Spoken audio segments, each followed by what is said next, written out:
Chapter 1, Bizarre Blizzards. One day a young man went into a golden hotel.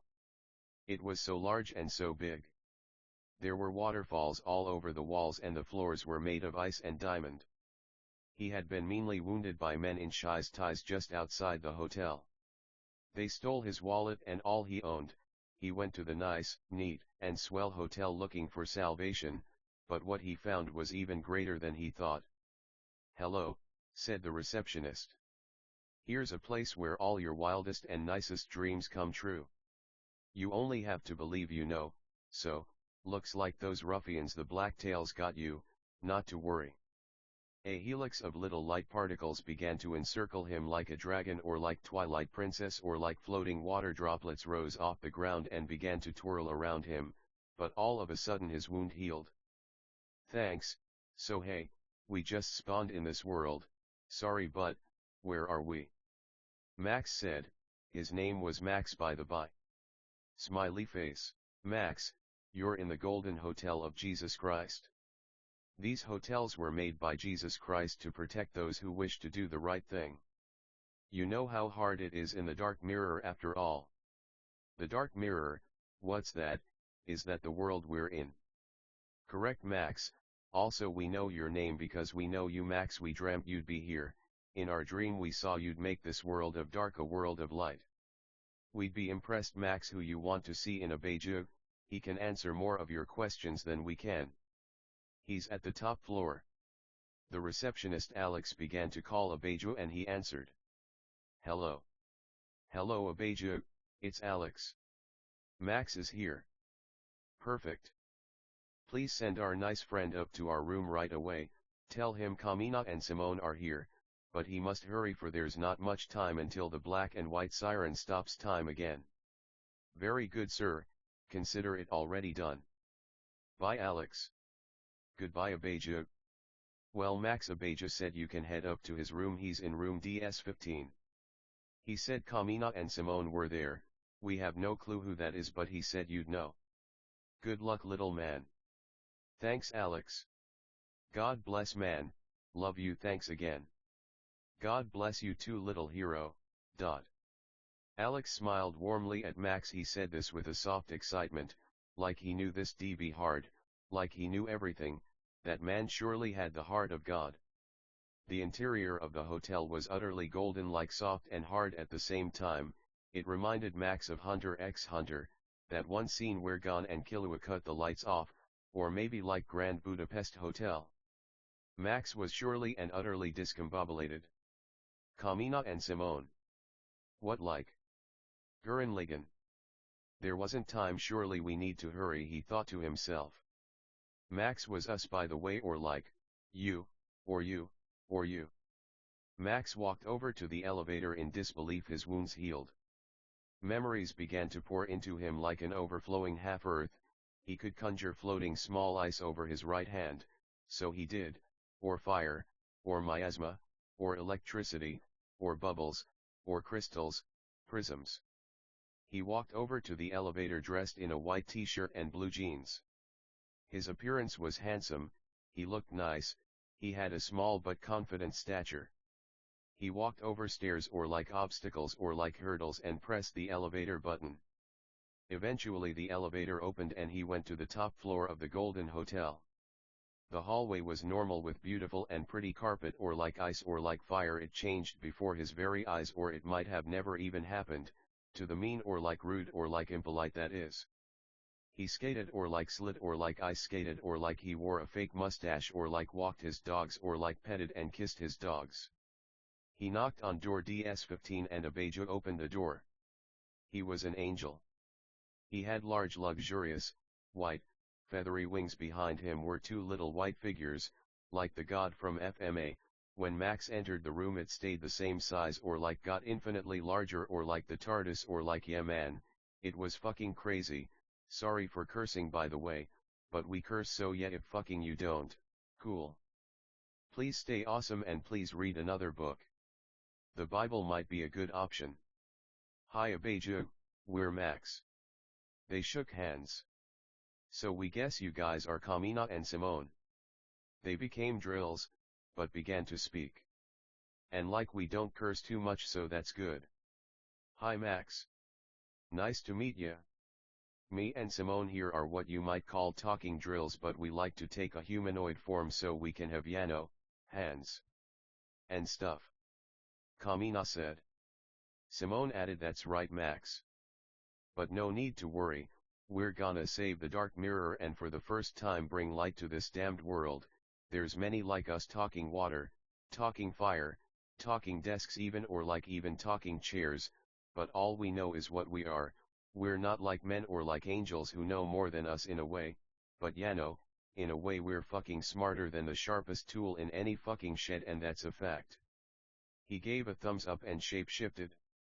He continued, we can even look just like human beings. But we figured you'd find it kind of funny if we appeared looking like this, like God in a way, for aren't we all God in a way? When we know one is all and all is one, we become limitless, but you maximum. You're special. It's rare for human beings to be nice or like neat, so we feel in a way you've been chosen to save mankind and the fate of every alien race. Max was concerned. This was a lot of info to take in. Who were those guys that jumped us? They stole our wallet, phone, headphones, and our jewelry. Fucking sons of damn bitches. They'll pay for that. What did Alex call them? Blacktails. They were like giant monsters, but like silhouettes. We just appeared by the old rundown fountain, hardly working, but still pouring out water, we guess. But then, those things saw us or like attacked us. We guess Alex couldn't see because the doors of the hotel were opaque. Then they ran away and we limped over to those automatic doors, but then we saw this beautiful lobby. Was there a ceiling? Things are so hard to remember sometimes. Alex, was he one of these alien guys? He looked pretty human, but that technique he used, oh yeah. Why does our memory keep cutting off stuff? We remember we were fighting, we guess blacktails, or we might have dreamt it. It's like our memories are all gone. If they were even there to begin with in the first place. Max. Abeja waved his hand in front of Max's face. Earth to Max, he said in a funny, almost robotic voice. These guys who jumped you, Max, how big were they? Abeja said. Enormous. Max replied. They were at least double our height. They were fucking gross, blacktails, huh? That's right. Abeja said in a quiet, confident tone. He pulled up a digital screen, or like many, with pictures of blacktails with descriptions of their height, weight, where they're found, and powers. Of course, everything isn't hard enough already, we guess. Blacktails can range from nearly microscopic to the size of buildings, or even planets. If we don't stop them, they won't just destroy Dark Mirror but all the planets in the universe as well. We know you're a skilled magic user, Max. More skilled than anyone, whereas we all have our areas of expertise. You seem to be able to conjure anything, but you must hone and sharpen your skills. Blacktails don't play around. There are human colonies all over Dark Mirror. It's called Dark Mirror because it's thought there's a second half of Earth just below this, so dark that there's no light there, but hopefully one day we can make the half of Earth light and make it just like this one, huh? So what do you say? Can you help us, Max? Abeja finished. He was a manly man, surely the kind to protect women and children. He spoke like he meant every word, like this wasn't his first rodeo, if you catch our drift. Sure. Why not? We don't really know much about magic or blacktails or anything really, but what we do know is that if someone needs our help, we'll help them if we can. Max said this with quiet confidence, a running theme among our heroes. Quiet confidence is knowing if someone won't listen to us if we're quiet, they surely won't listen if we yell. So listen, Max, we've got a game plan for 15 Maple Avenue. We know a drug deal's going down here between the Darktails. We figured we bust in the warehouse, kick some ass and flush the drugs down the drain. Kamina said. He seemed happy and excited. Max was sure he was a skilled and competent warrior, someone who wouldn't back down from a fight no matter what. So no offense, but like, where are the police? Max said. No police. No one really knows where this planet came from. We were notified of its existence just yesterday, that's when we figure it was made. There are small pockets of humans all over Black Mirror. They reside near golden hotels, but they're so scared of dark tales, or black tales, they won't enter them, or if they do they usually don't stay long. That's what makes you different, Max. You're not afraid of these guys, and it looks like you even got some superpowers there just to show 'em what for. Max laughed. We love to see it, nice people doing the right thing. We gotta admit though, we don't remember much of anything, even we know it's unlikely for everyone to do the right thing in this world. That's so fucking mad to us. You can be happy and safe, but instead you choose to live poor, fucking depressed because a bunch of fucking monsters tell you to. Could never be us. Max said. He seemed kind of angry, tears began to stream down his face. The other men felt for him. It must have been hard. They came from alien races where it seemed everyone was nice, but he was different. Maybe had he been the only man it would have been different, but he wasn't. There were men, and they usually fucking weren't the nicest, but sometimes. But we're sure he pitied the women and children too. So when's this supposed to take place? Max said with quiet confidence. We'll be sure to be there no matter what. He raised his arm in the air and made a triumphant fist with it. Don't oppress the poor because they're poor.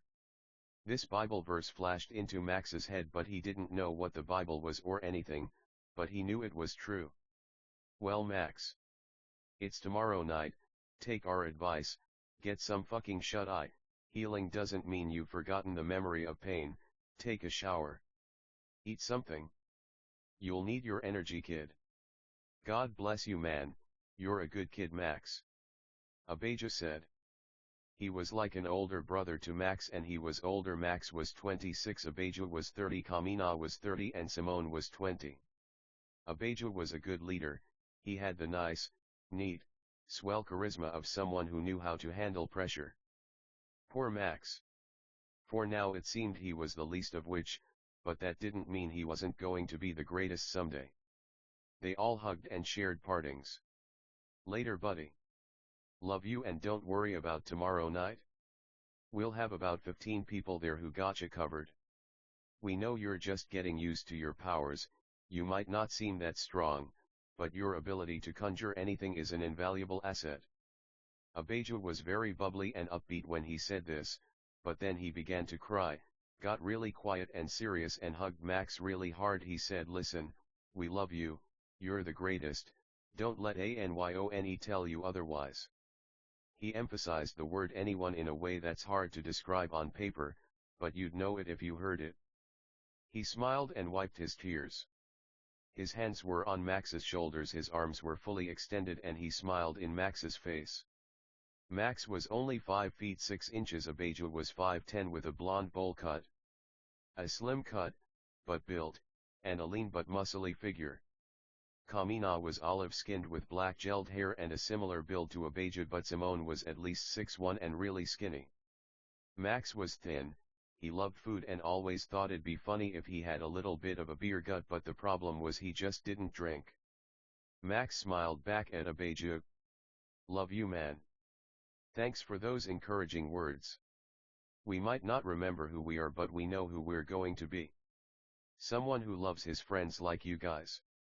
Abijah, Kamina, Simone, and hopefully someone who will flip this mirror into a world of light and happiness where everyone can be accepted for who they are regardless of their race, height, weight, gender, or sexual orientation.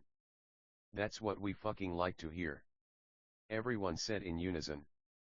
Listen, we know when things get hard in this world you wanna. Kamina made a motion of his thumb going across his neck. Let me tell you, man. Life is about your ass handed to you until you memorize what the fuck it looks like. Then kicking other people's asses until they don't have any damn ass left. Love you and God bless. He had a quiet confidence. Max cried. Right, he said and nodded quickly once. His voice broke. We're all counting on you, Max, so don't let us down. If you need anything, remember we're here, but please don't, 'cause I'm kinda tired.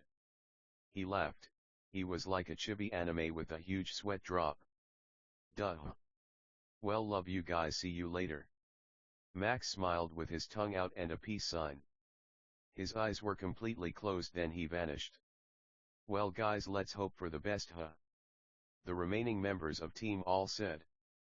They were chibi or vanished or slept or played video games or trained outside. Remember, like Ellen White said, guys, it's open-ended for a reason. God made another floor on top of Golden Hotel for Max. There was no elevator to it or no other way to it but just teleporting in or going through a window, but there was a door to the roof.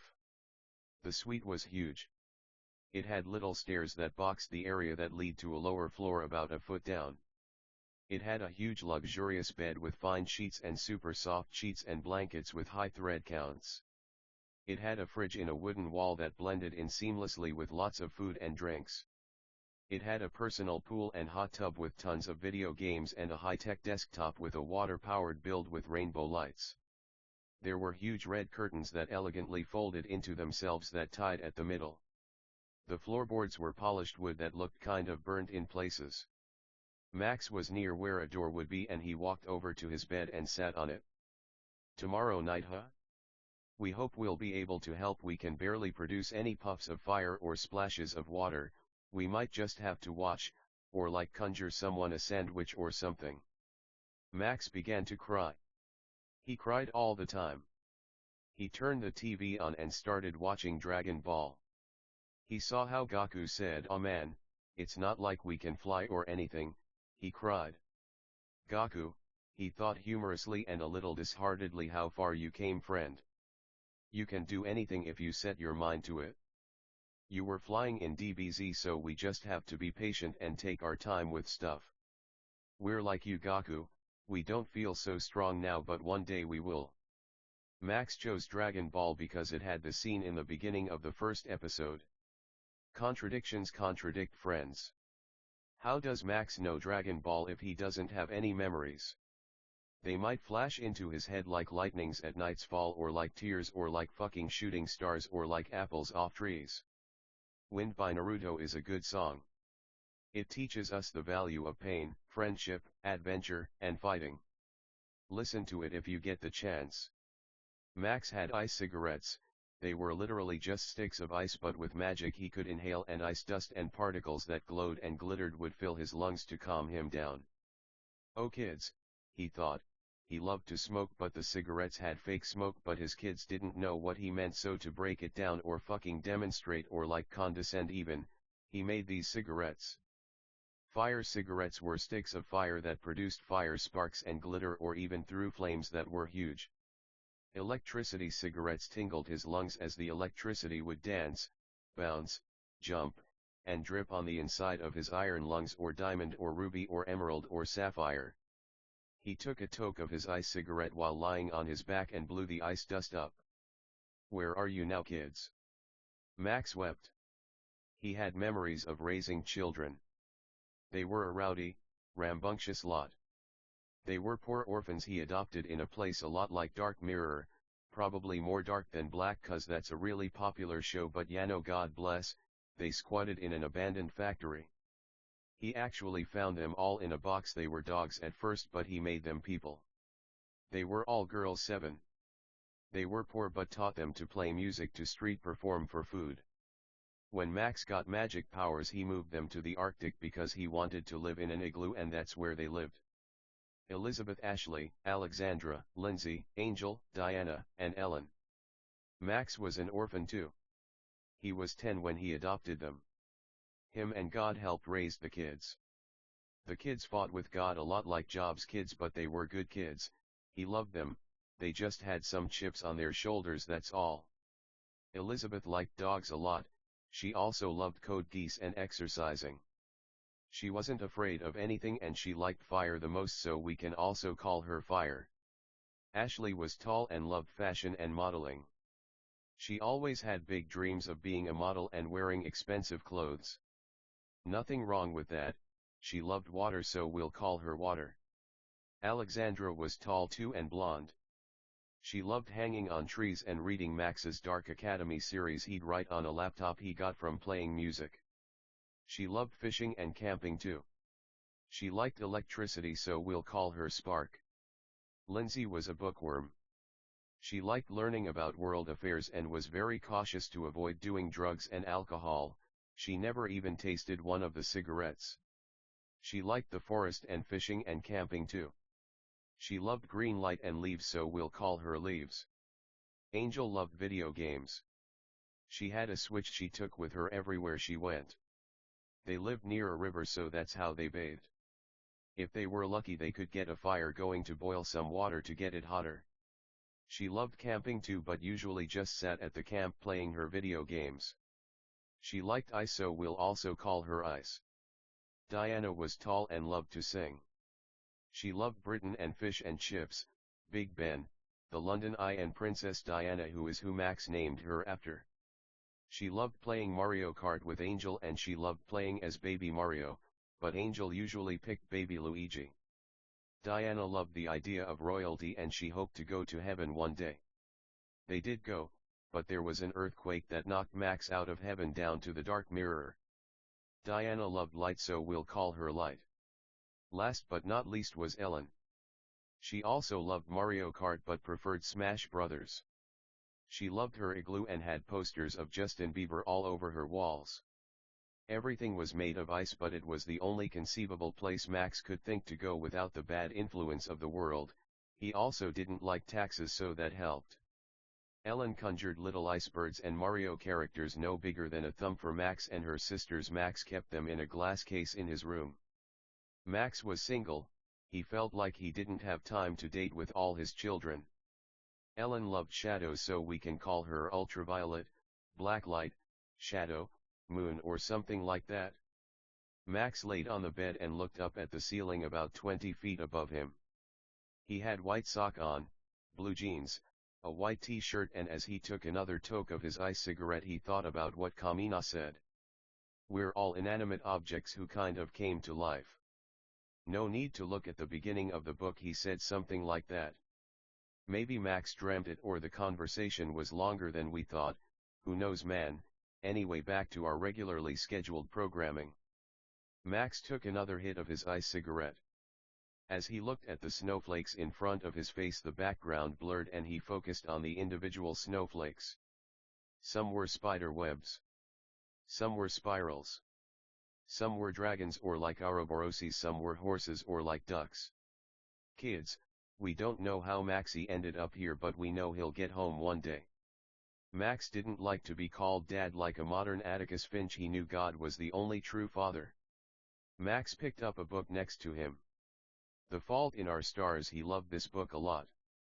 He read it to his kids. It's a heartbreaking tale about love, tragedy, and the value of strength and living without someone we love. He read the first chapter, noting the excellent vernacular, nice imagery, and interesting characters. The only difference was this was a fake story and that was real life. No, just kidding, we just love John Green. It's hard to know the difference between the real and the fake sometimes. Max began doing push-ups. He had a cross necklace and would blow fire at the fireproof wooden glossy panels. They were already burned anyway. Max could conjure about 20 feet of 3-inch fire. This was true of all his elements. Apparently aliens could conjure planet-sized fireballs. Max had a long way to go if he was going to save the Dark Mirror. But maybe there was a black silhouette half Earth under Earth, like two spoons touching, like these silhouette black tails. He might be able to make this place a utopia, with golden hotels, or like Ponyo, or like water, or like light, or like water, or like light. Kids, what did Maxie always tell ya, huh? Anything's possible with God. Max considered what his friends said. Get some sleep.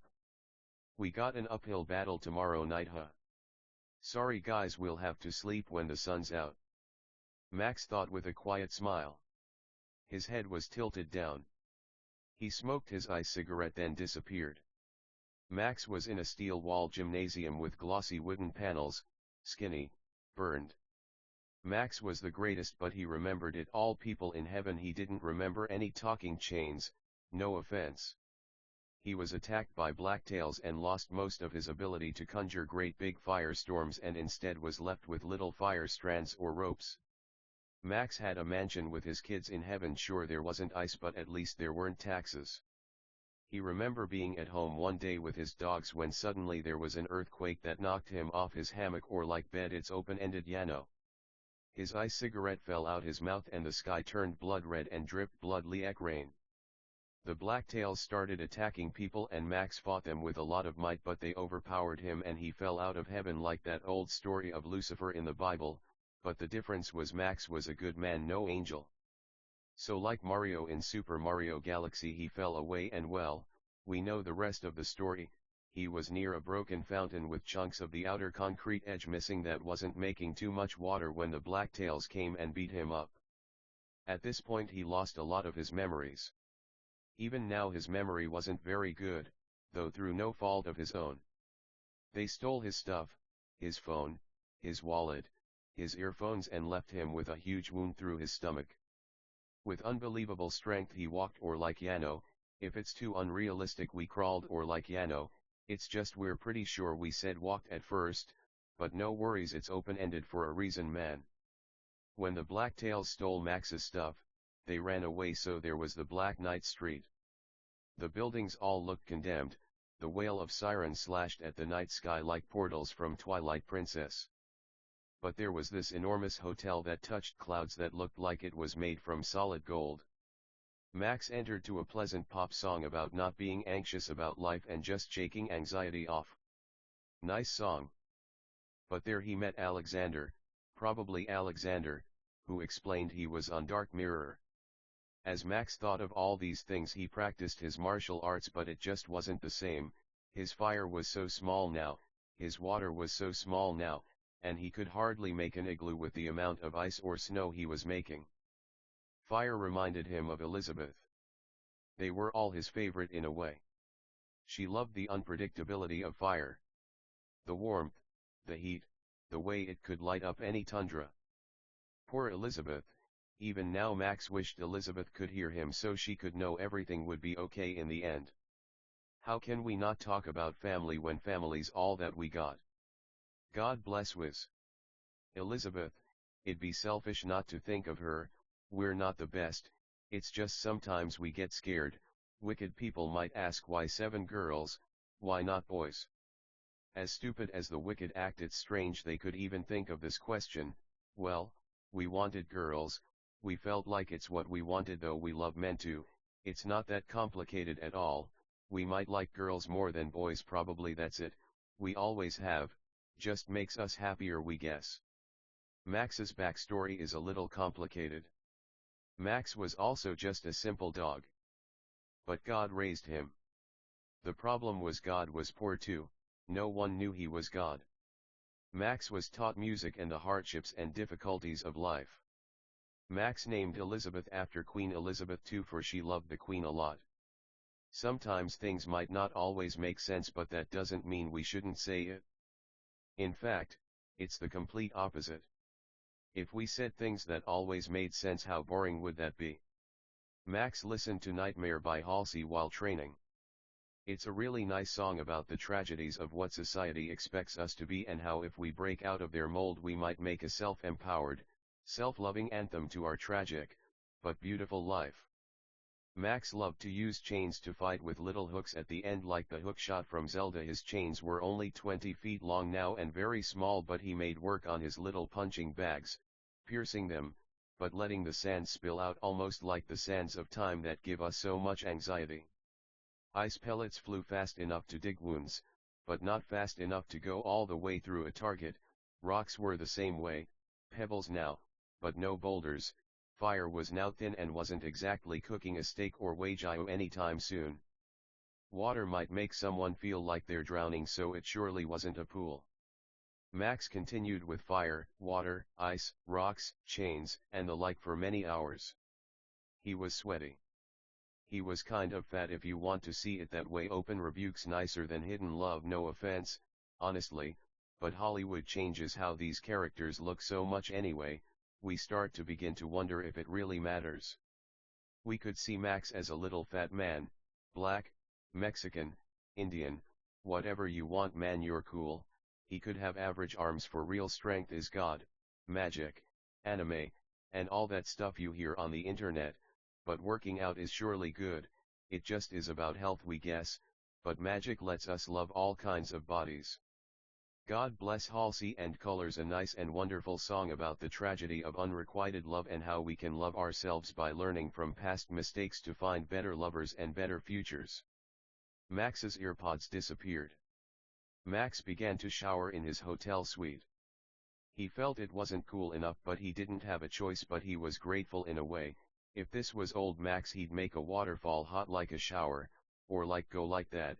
While Max could still teleport, he couldn't affect such a great body of water anymore, so the waterfall would still be cold. He could transport to a hot spring, but he liked and loved showers a lot. Max liked and loved to sing in the shower and dance. He would listen to Taylor Swift. Panic. At the disco, rap, didn't matter to him, he just loved life a lot. The water was cleansing, hot and gentle, like a hug from God, or like joy, or like joy, or like. Max loved to repeat himself. It seemed some human beings just didn't listen. The shower was hot and steamy, not like, in a fucking weird way or anything. It's funny how mean beings can shower all they want, but still feel dirty. The water rolled off his body onto the floor. No amount of water can clean a monstrous soul, maybe a dirty one. Probably only God could clean such a wicked soul, but still, water feels so good. Like Ellen White said, shower as much as possible, at least twice a week. Open rebuke's nicer than hidden love. Some fuckers out there might hear it and mock it, but just know showers were different back then compared to how they are now. He liked making his hair straight from water, for it was usually curly, right? What you know, right? He smiled. In a way, this was his internal dialogue. God bless Michael Scarn. He might even be the one writing this book. Water cleanses, water. Ashley was water. She'd like to become little puddle and just sleep all day, immune to cold, immune to not eating fish. Max loved Ashley a lot. She always had a chip on her shoulder comparing herself to her sisters. He loved them all equally. Ashley felt too tall sometimes. They were all married too. Max stayed single though, too much to do, but there wasn't marriage in heaven. You gotta understand, Max was just a father figure to the girls. It wasn't like that. Why, they were pups of the same litter, if you wanna see it like that. Lots of this is metaphor, so yeah. Anyway, fucking, the water ran down Max's body, but cleaned his soul as well. Nothing felt better than a nice hot shower, and Max knew that. He could stay in there forever, but it's hard to put ice or snow in hot water. Max stepped out the shower filled with joy, but optimism as well. The floor under his feet was upside down and kept flipping over until it knew it existed. Chains flew across the universes in his mind slowly, but like lightning too. Nolus, a word Max made, a secret like his heart. Kidding, it means lightning. Max could flip his bathroom upside down as many times as he wants, but his rosary will keep falling onto his own shoulders. Fucking spin it one way, spin it the other. That's how he was. Infinite chains are a ladder in an ether we keep flipping or spinning, or like twirling or like swirling. All good is from God, so God bless God for thinking of this, not us, but in a way us for sure, 'cause God's way smarter than this. Max put on his boxers, basketball shorts, and a tank top. He laid on his bed and watched Inuyasha until he started playing Desire of Ages by Ellen White. He listened to it every night. It was 1 a.m, fucking humiliating. He thought he'd be up for way longer, but it's cool. Even better, he hated staying up, though he loved nighttime. Max woke up at 8 a.m. He had a digital alarm clock next to him, black with green numbers. It was 8 a.m. exactly. He blinked several times, trying to digest how grateful he was to see the day's light again. Light. Diana. Diana had a good husband. Max loved him a lot. He was a nice and successful man, a businessman, stocks and that. He wasn't the nicest though. None of their husbands were, so Max always had some resentment toward them for that.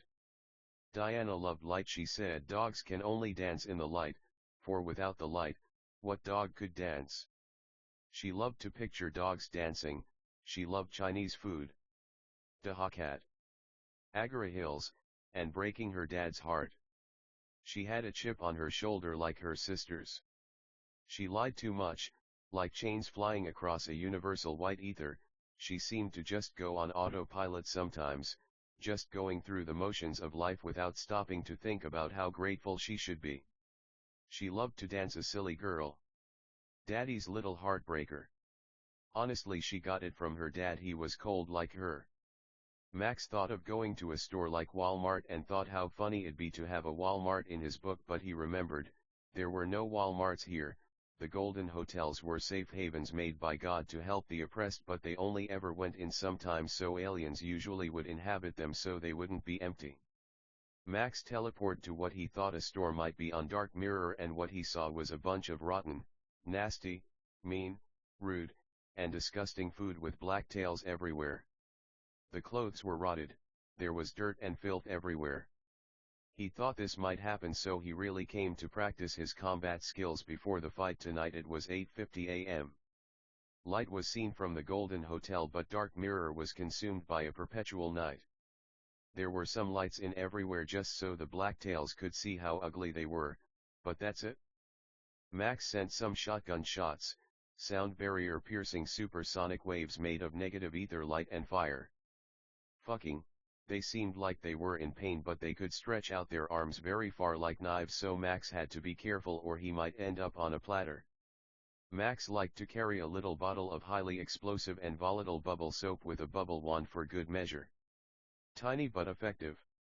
Not like the planets he blew in heaven, but he had to try. He got really close to a giant blacktail and blew the bubbles in its face and teleported away before they could pop or blow up. It was a small explosion, but it surely did some damage. Max could fly, and so he chose to because the floor was so disgusting. A blacktail sent its arm knife at him but leaned back in mid-air and dodged the attack. The arm made a U-turn and came toward Max. A fist formed out the arm like elastic and hit Max. He was winded, he didn't know how to dodge the second attack, so he just fell to the floor. It was covered in disgusting sludge and filth. It's hard to explain, it was surely damn disgusting in this store. Max wanted to subdue a dark tail before he left. He sent a water spear through one and it became like sludge, whereas they usually looked like a black light or like a hologram. Max almost wanted to wake up from a bad dream, but he knew this was no dream. Black light. Ellen. Now it's not that Ellen was particularly a fan of black light but shadows. She was fascinated by darkness and loved Shikamaru from Naruto. Shadow-type Pokemon and ghost types. She loved Pokemon Legends, Arceus. She was a silly girl who surely loved lasagna so much. Max loved her a lot, but she had a chip on her shoulder. About how she told her kids Max wasn't as good a person as he was, but she loved Max more than anyone. She'd even sin and love Max more than God, but Max knew even in those moments she was still a good person. It might not have been a sin necessarily, but it could surely prevent some happiness from shining in the clouds of the eyelids of the transparent white clouds, blue skies. Anime Ellen lays on the ground and wakes up under a tree and blinks her eyes to see Max smiling over her. When we blink a lot, we open the possibilities of raising children, feeling ground under our feet, and feeling the warm hug of a loved one, face to face, and heart to heart. Ellen loved chess and was a nice, cute, bubbly girl. Max loved her a lot. Max remembered when he fell out of heaven how he reached for kids. They held each other at the ankles like a human chain and reached out to grab him, but as the chunks of ground fell out of heaven, Max fell out too. He fell like lightning onto the dark mirror. The semi-sphere waterfalling Earth that floated in the middle of outer space.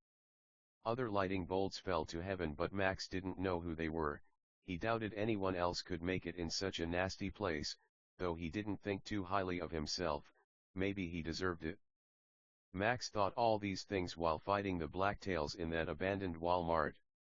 Max's eyes began to glow, but he didn't know why. A gauge was in the bottom left of his vision. Max unleashed such a vicious fireball he eviscerated the entire Walmart. We see, it's like a fighting video game. If we fight long enough we can get some of our power back. Well, that's nicer than one. Still, this is nothing compared to the power we had. We'll have to use this smartly. There might be a time limit on it, so it might have been nicest we used it right away.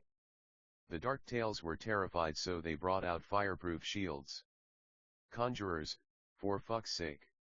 Look how we don't even know if we should quote man, 'Cause it's us. Max. Anywho. Max sent a lightning bolt at one and they all let out a lot of moans. They were terrified, they couldn't comprehend how we used electricity, and fire. There must be a timer to their conjure ability, they probably assign who they should fight then. Too bad we can conjure anything we want. They began to laugh. Max assumed it was because his electricity attack wasn't very strong. Max teleported back to Golden Hotel, but God forced the monsters to keep laughing because it aggravated them. Max began playing Breath of the Wild. He loved this game. It taught him a lot about adventure, patience, love, and hope. Golden hotels, they aren't heaven, but in a way we know they're nicer and neater for it's God's will. We just wish we knew this happened, but life comes with its fair share of difficulties. Dark tales, giant, seemingly smart beings who live to only hurt and destroy good things, sounds a lot like the wicked, but even so, we know the wicked went to hell where they turned to ash, or they might not have, but no, these aren't human beings, they're just monsters. They seem to be able to conjure power-deflecting items to fight the aliens, but, with our power to conjure any power, we don't know if it'll be so effective. Pain, those things look like they're in pain. They give on groans, moans, like zombies. Quotes are funny, haha, God bless em. A fashion alien came up to Max by the pool. A walking shirt. Hi Max. We figured you were kinda lonely, so we thought we'd say hi. Our name's Eliza, we love music, dancing, ellipses, dyeing our hair, and of course, fashion. Nice woman. She looked so pretty like a human being, but her true form was a shirt. These are our friends Max. Max introduced himself, a pair of pants, nice man. Ironed and all of, dat. Jason was a jacket. Lacey was a hairband, hard covered in cloth, that kind. She looked nice.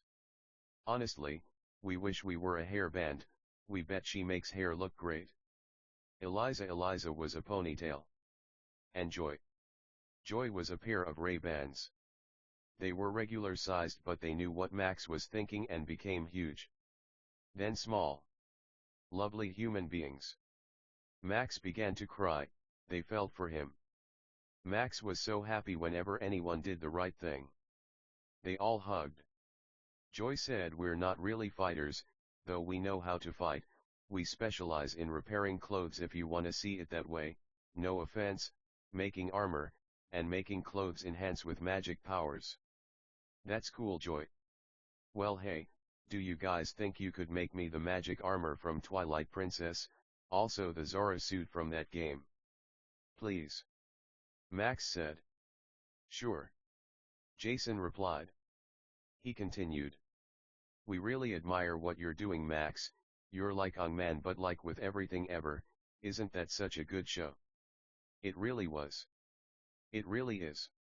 We love Avatar, the live action is to die for. Who's your favorite character, man? Max replied. Jason said Sokka, he's so dumb, but he's so fun, ya know. We love him. He really could make or break the whole show. Max knew in that moment these were the realiest beings this side of a golden hotel. So true, Jason. Look, no offense, but no one looks like a human in heaven, right? Max asked earnestly, kindly, nicely, and neatly. Right? God does, but there were some humans, but they also fell down here to the dark mirror, though they look like holograms, but we don't know how come that came to be. Max wept. He hugged them and teleported onto the roof of the Golden Hotel. There was a diving board and a pool on the floor. He was in the cumulus strata state. He jumped, his fat jiggling, and did flips all the way down to the pool like lightning, and landed so hard he knocked all the water out the pool 10 feet in the air, then it all landed back in. Max ate a pizza and asked the other Max, hey Max, great name by the by, do you guys eat? Max asked timidly but humorously. The other Max said, we can, but we have to become human beings, we don't actually need food, we do sleep though and feel pain though, we can choose to feel pain, but we can't choose to not feel it for too long. Max thought to himself, wow. The power to feel no pain, what an amazing pair of pants. The other Max became a person.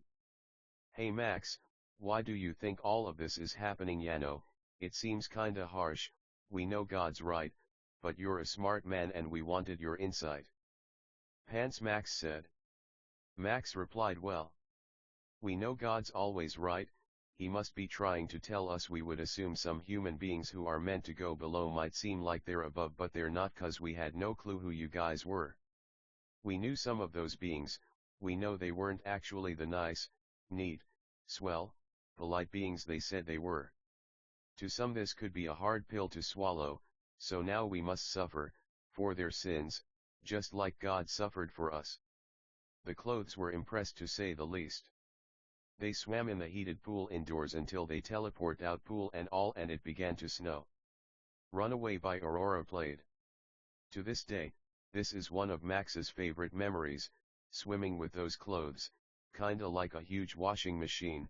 No matter how hard life gets, we always have our friends and family. Eventually, they got out, dried off, laughed some and teleport out. It was 3 p.m. Max went to a dojo where he met some talking swords. It reminded him of Ranma or like Kaze no Stigma or like our on high school host club. Max put on kendoji, kendo, clothes and bowed to the swords. Apparently they're wooden swords as children but become steel when they're older. The swords became human beings and began sparring with Max using wooden swords. They fought intensely. Max's large weight didn't make him sluggish or slow at all, though sometimes he wished he was skinnier. He just thought it was humorous, that's why he looked like that. They were expert sword users. The kendo masters had much to teach Max of stance, power, control, and how learning the sword was like learning God, for God was also a sword, or like pants, or like shirts, or like socks, or like fire, or like water. Fire, poor Elizabeth. She always had a hard time listening to Max in school. Max taught his kids with God, he homeschooled them. She liked to make mean, rude jokes with her sisters. During these times she lost her powers and often became rude, nasty, and even unbearable.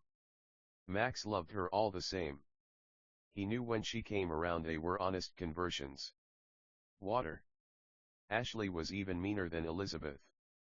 She had a really mean, rude, impolite, and bad temper, and sometimes was arrogant and narcissistic. She could be a bad influence on these clothes human beings. She was a nice, neat girl, but lacked proper discipline and true love. Max still missed his kids. It was for the best this happened. If it didn't, he didn't know if his kids would ever open their eyes to the severity of sin. Not to say they couldn't make it to heaven, but just today they could be infinitely better. The sword fighters were building up a sweat. We wrote this like, no helmets, then we were like no helmets, but now we're like, helmets like halfway through or like something like that. Max took his helmet off and squirted water all over his face from his squirt water bottle. Andrew walked up to Max and placed his right hand on his right shoulder. Max sat looking at the backyard on the wooden floor with his feet on grass while Andrew stood up. Max, you did a really nice job. Your skills are to be envied surely. Keep up that way, son, and you'll be a master. We don't want to say in no time this road's difficult and filled with pain, hardships, and the difficulty of being a real samurai. Andrew said. Thanks, Master Andrew, that means a lot, sir. Andrew was at least 200 years old, Jack was 23, and John was 16. Jack and John were Andrew's sons, though we knew what this actually meant. God made all these beings for there's no sex. The backyard was beautiful. It looked like the backyard from Ranma. There was a giant pool, nice green cut grass. There was a koi pond.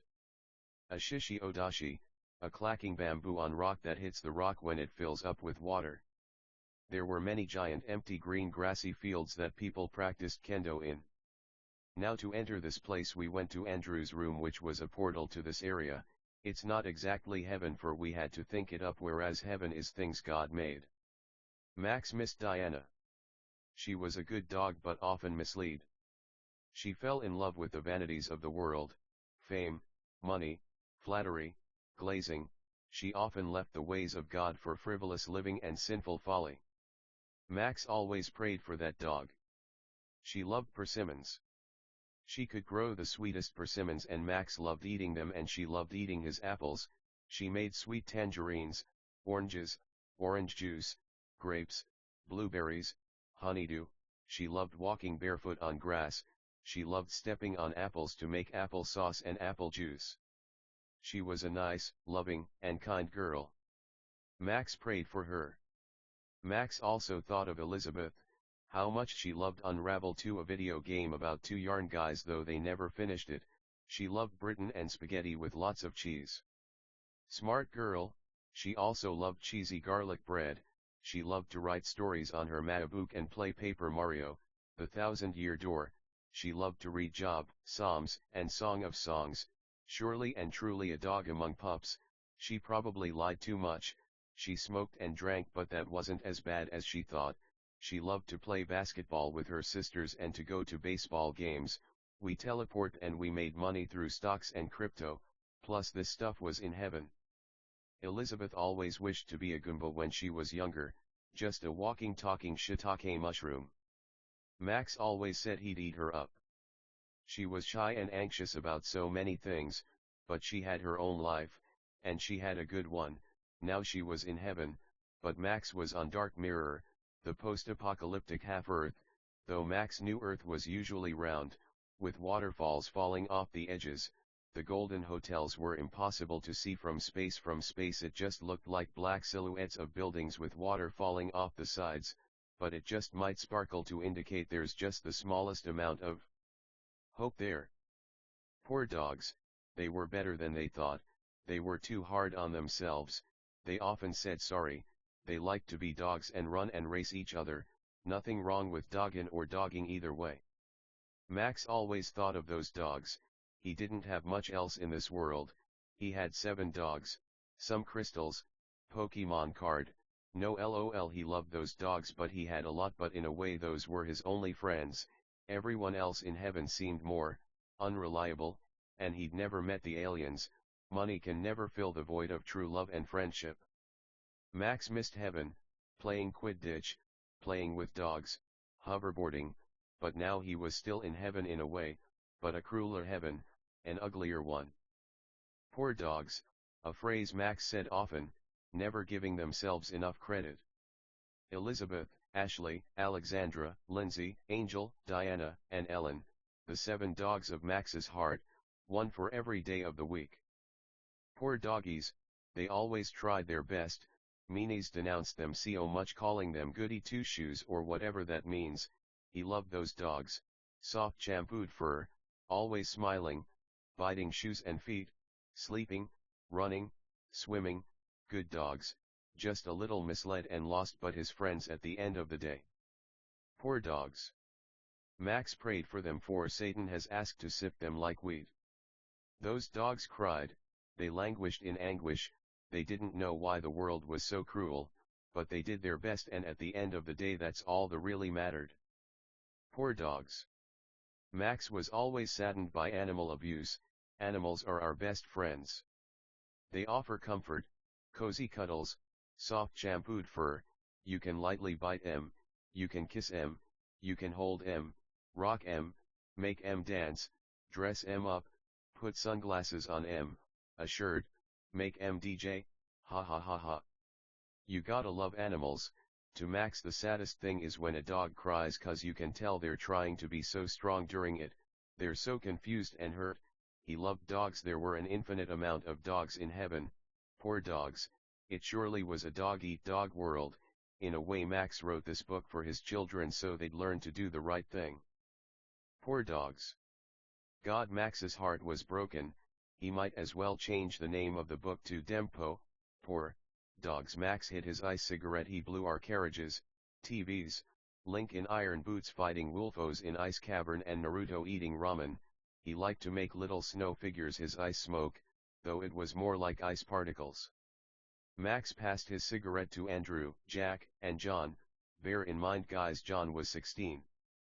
But it was more like candy than a cigarette. Don't smoke, kids, and don't let fucking idiots tell you an ice cigarette is a cigarette. Well guys, Max said.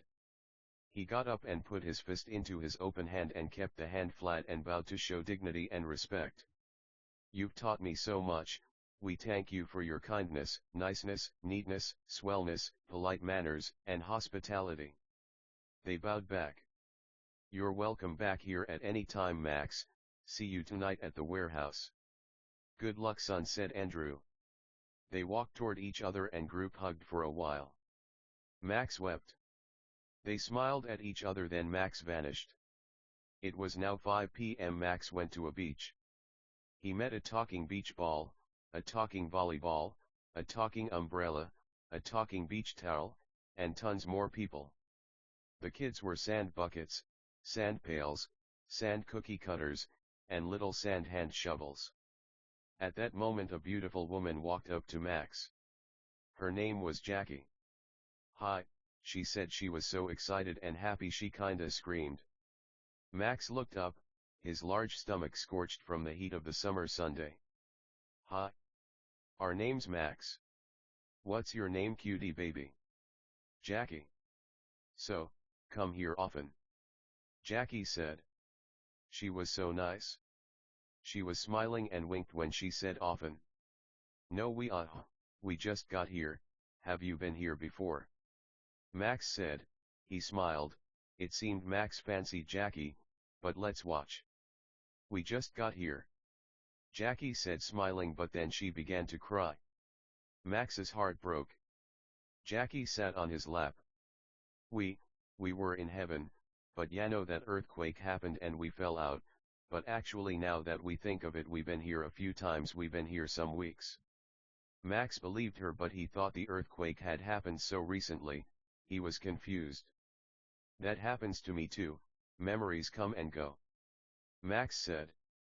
Jackie replied. "God said this would happen. We went back to earth as punishment for not being grateful enough in heaven.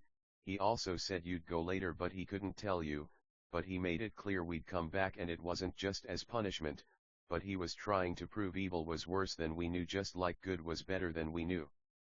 Max was heartbroken. Such a beautiful girl in such an evil place. Max said, "Jackie, if we had to guess, you've been too afraid to go in the golden hotels. Tell me, Jackie, why are you afraid of those scumbags? Blacktails are nothing more than monsters who think they're Jesus Christ himself. They're nothing to be afraid of." Jackie was crying.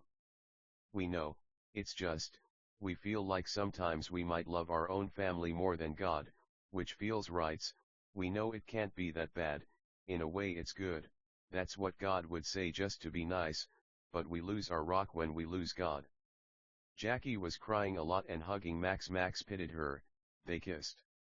There wasn't kissing in heaven, but Max assumed it was okay down here. Max wasn't the best, which is why he ended up here. If he made any more mistakes, they'd be his to make. "Listen, Jackie, we know we're not in heaven, so it might be okay." Jackie kept crying. Max felt bad for her. "Listen," Max said. "We love and like you a lot. Platonically and romantically, it's just we want to make sure it's okay with God." But Max had a feeling God didn't care. So long as they weren't in heaven, he couldn't see why at least kissing was wrong, and so they did kiss, and they kissed a lot, and Max told Jackie about himself. Jackie told Max about herself. She said, "On this hot summer day in the hotel room of a beach towel. Our name's Jackie Johnson, we went to Connecticut College and majored in art. It was in a town called New London. We smoked and drank, but we made sure to go to church, read our Bible, do mission trips, and help the poor. But, we never fell in love, just meaningless affairs that meant nothing. We're sorry. Max. We love you, and no sex is fine, we just feel like it's hard to tell someone we love you without sex, but we know that's our fault, not God's." Max replied, "Listen, Jackie, we're sure sex with a pretty woman like you would be fucking unbelievable cool and good, but, you know God's rules about monogamy and that, we're already such a sinner. We already know we're not going to be the monogamous husband you want. We can only imagine the difficulty of being monogamous, that's why we prefer being a virgin." Jackie replied with a smile, "Well, we can still kiss as friends." She was very close to Jack's mouth. She said that with a smile. She inched closer toward him while speaking, and then they made out again. Max wasn't the best, but God was, so he let it slide. To God, he thought, one man one woman makes sense. Though it hadn't been this way always, for better or for worse. Kissing surely wasn't sex. Max was just confused, but surely felt a little sexist. But wouldn't it be bad if he was okay with Jackie kissing other men? Wasn't it more acceptable for a man to do it than a woman? Max wasn't the best, but it wasn't sex, and it wasn't going to be, so we don't know how it's cheating if there's no sex and the women know. Poor twisted human heart, swayed by the simplest things. Room for one please, a little white man said. Oh. It's you. Dear, why it's. The little white man pointed both his thumbs at himself. When we say little white man again, we mean like the God from FMA. Jesus Christ, baby. Alex ran from behind his desk in front of Jesus, who backed up and bowed down. Lord. To what do we owe this great honor today, Your Highness? We came to see a certain Maximilian Hillian. We heard he's committing adultery on the beach. God said and smiled at the end of his sentence. He smiled more and pointed his thumb at his teeth. Smile. Surely you jest, Lord. Folly, yes, but adultery is sex, isn't it? Alex said. He laughed. We guess you're right, Alex. Should we take the elevator or just like, poof, Yano? God was smiling when said just like. He pointed both his thumbs at himself, and when he said Yano he tucked his checkmark thumb and index under his white chin. Well, there's nothing wrong with exercise, sir. Can you believe Max? He's so big he might keelhaul any moment. Alex said. He had a posh voice. He was kinda like that examiner from Hunter x Hunter, the one who made them run for miles. God stopped smiling and frowned, but then smiled again, this time with teeth, then laughed. Alex, man, don't fat shame, he said with a frown. No, but he looks good, right? Very good, sir. Those are my apologies, dearest, smallest Jesus Christ. Here's a room key, Jesus, you go right on up. Alex said. Thank you, Jesus said, letting the key dangle in his right hand while he held it up. He swung the key, which looked like a traditional key and a keycard on a keychain, while dancing and whistling over to the elevator. He pressed the elevator button and smiled and laughed while waiting. He hit the e-cigarette and said, "Don't discriminate, kids." When he said kids, he gave a thumbs up. He said it as if he was looking at a camera. He walked in the elevator, turned around, smiled and waved at everyone. They all screamed positive compliments at him. The doors closed, then the screen went black. Jesus was like 3 feet tall. He usually looked like a human, but he liked to look like this as a joke. He took another hit of his ice cigarette. Ice was the best flavor, blueberry. He was disappointed in MX. But what could be done? Plus Max was usually a pretty nice person. The elevator could move like lightning, so Jesus arrived. The elevator began to smoke and he was disappointed. We need to fix that. So weird. But technically we did it on purpose, cause we thought it'd be funny to annoy people who are too picky. But how can it move so fast? Isn't that dangerous? Jesus thought in a mocking voice. That's the point, guys. Jesus didn't curse cause he was better than us. Jesus exited the elevator door and coughed as he waved smoke away from where a nose would be. We wish we cursed. We don't, but we just pity people. No, it's not the worst thing at all, but it's wrong. Jesus walked down the corridor until he found the door he was looking for, but unlike all the doors, this one was opened with a sign that said "Welcome" stitched like embroidery in a frame hung on the door, red yarn over white cloth. The door was a portal that floated about a foot over a sandy beach. There were tons of people, though they looked like people. They weren't actually people. There were vaults, tables, desks, pens, pencils, anything you could think of, really. They were just chilling. They don't really eat, so no one was barbecuing or anything, but we know there was one Homo sapien there, and Jesus could already smell the ribs. Max was cooking with Jackie, and Jesus set foot on the sand and waved and chatted with people while walking. Hey Jesus. JC. Little white guy, the last one was a human being. Jesus talked to lots of people before eventually get to Max, but when he got there he said, "Hi Max." "Who's she?" Max closed the door on the grill, ran over to God and hugged him. God also became fat in pity to Max. "She's Jackie," she said. "She's been here a few weeks and she's come to this beach a few times. It's such a coincidence, whenever the towel people throw these parties is when she comes." Max said. Jesus said, "That is quite the coincidence indeed. Jackie, tell me Jackie, is there anything we can do to help you feel better? It seems like you've been sad." Jackie hugged God. "Can we get some dogs? We love dogs." Jackie said. Just then 20 dachshunds from pups to elders spawned on the beach's hot tan sand. "If it's dogs you want, then dogs you will get." God took a bite of a hot dog. "Anyway Max, you know if you kiss one woman, you should only kiss one woman, but we know women can be cute, not for me though, we're better than everyone obviously." God said. "Obviously, so God, how long do you think it'll take to get everyone back to heaven?" Max replied. God said, "Who knows?" He looked genuinely concerned and deep in thought. He continued, "We intend or like purpose for you guys to learn from this, or like come back. This is a more limited heaven but more blessed in a way, for pain is a blessing. Max, we only came to encourage you to keep up the good work. Unfortunately not everyone will pass our test or like get back to heaven." "God bless you fatty." Max replied. "God bless you too fatty." They hugged and Max laughed while he said it.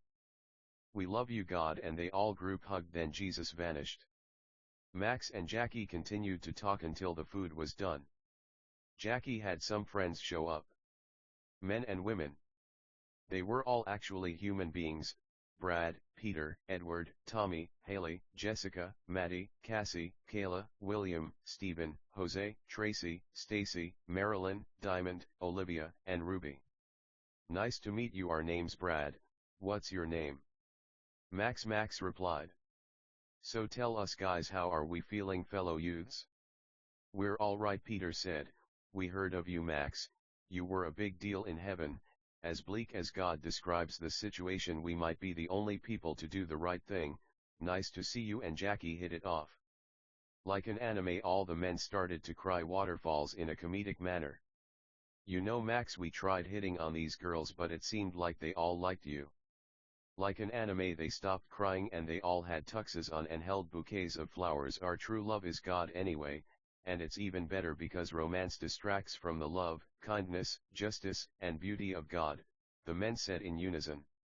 "Anyway Max, we'd love to stay but we just wanted to help the girls get to know you." The men then left the Golden Hotel. Envy probably got them. They continued to fight the Blacktails, but who knew if they'd build up the courage to just leave and come back to Golden Hotel. Max blushed. This was a lot of women. It was kinda like Drake and Josh. "Hey guys!"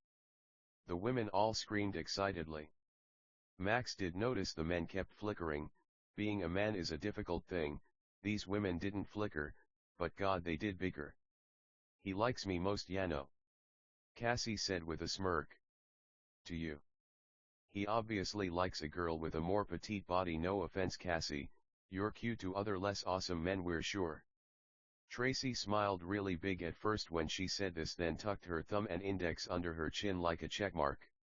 Marilyn said, "You're lucky there's no sex or you guys wouldn't have a chance." Max wept. "Guys," he said laughing. This was also a reason Max always stayed single. It seemed so women fancied him, he'd feel bad to only choose one, but without sex. Max was willing to trifle. "We love you guys all equally. We don't know if kissing should be a thing." The women started to cry and Max felt for them. Crush by Tessa Violet started playing on a speaker nearby. Jackie motioned that she wanted to talk. She said, "Max, we know when we speak for all of us." And the other women agreed with nodding. "We don't have to kiss, but no, we don't like anyone but you. Should we lie? Liking the same man can't be a sin, right?" They all agreed, "But we don't need to type it 'cause we feel like the audience kinda gets it, Yano." "Well, I like and love all you guys. You're not wrong, but I am, so let that punishment fall on me." We feel like we'll just end up kissing later, so we might as well do it now. Then Max was a really bad person and made out with all of these cute ladies. Cassie motioned that she wanted to talk and everyone motioned and nodded to give her the floor, their attention, and the mic. Cassie said, "Look Max, we feel like we speak for all of us when we say." And the other nice women agreed. Cassie continued, "We don't want to lie, but we can pretend we're just friends if you feel it's immoral or God, people are sensitive, open relationships are a thing, right?" Cassie said, and everyone agreed. Max, like, dating shows the man dates all the women then picks his favorite, we could do something like that. Everyone laughed. What a nice, neat, swell, polite, good, and great idea. Then at the end I'll Max pointed up. He winked. Pick our favorite woman, perfect.